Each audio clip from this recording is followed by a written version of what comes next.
Hi, ako nga pala si Jasairo.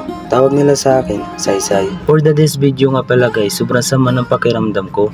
Sakit ng likod, balikat at dibdib. Halos 3 linggo na kasi ang ubo ko hindi pa gumagaling.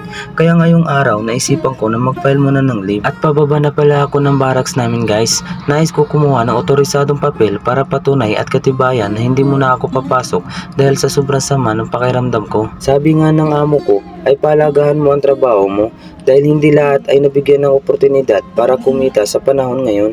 Mahirap na din kasi na ang inaatupag natin ay puro na lang trabaho, kaya kailangan din natin bigyan ng pansin ang ating katawan kasi ang katawan natin pag inaabuso sa pagod, puyat at unhealthy habits ay maniningil din yan bandang huli. At tapos na nga pala guys, at pupunta naman ako sa pinakamabait at paborito kong head supervisor.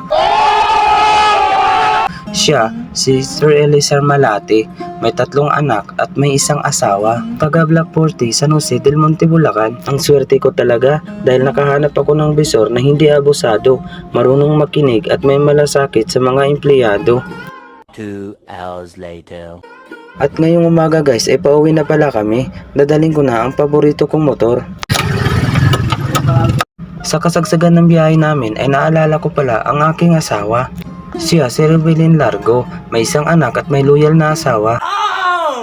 Isa sa mga veterans massage sa Old Town sa Cebu. Kaya bakit pa ako maghahanap ng magmamasahe sa akin kung sa asawa ko pa lang ay sapat na? At bago nga pala ang lahat guys, nais ko po kayong imbitahan dito sa dinadaanan namin. Ito nga pala ang Barangay Bigti, Norsagaray, Bulacan. Napakaganda, di ba? At nandito na nga pala ako guys, nakauwi na po ako sa aming bahay. At bumungad naman ang pinakamabait kong anak. At sa oras na ito, unahin ko na lahat ng gawain. 5 minutes later. At ito na pala guys, yung oras na pinakahihintay ko, kung saan dito ko makita kung gaano kagaling ang asawa ko. Iba talaga ang alaga ng asawa. Labas sa komportable ka na ay kampante ka pa.